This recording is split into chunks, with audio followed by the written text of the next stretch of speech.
Once upon a time, in a far-off land, there lived an emperor who loved clothes more than anything else in the world. He spent his days admiring himself in the mirror, adjusting his garments and flaunting his wealth. One day, two swindlers arrived in the kingdom, claiming to be expert tailors.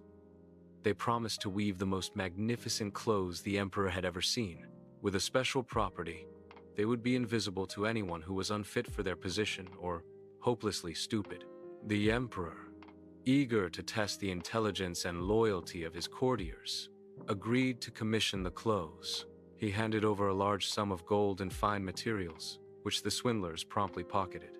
They pretended to work tirelessly, moving their fingers and making a show of their weaving, but there was no fabric on the looms.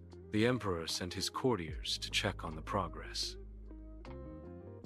The swindlers described the beautiful patterns and colors, and the courtiers, not wanting to appear unfit, praised the clothes. "Magnificent!" they exclaimed. "The most exquisite fabric we've ever seen." The emperor was overjoyed and sent more and more of his officials to inspect the clothes. Finally, the swindlers declared the clothes were ready. They pretended to dress the emperor, holding up imaginary garments and admiring their handiwork. The emperor paraded through the city, naked, but convinced he was wearing the most magnificent clothes. Everyone in the city praised the clothes, not wanting to appear foolish. But then, a small child pointed out, "But he's not wearing anything."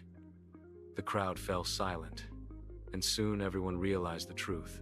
The emperor's face turned bright red with embarrassment, and his courtiers looked on in shame. The emperor had been duped, and his pride had been wounded. The story spread like wildfire, and the people of the kingdom learned a valuable lesson about honesty and the dangers of pride and vanity.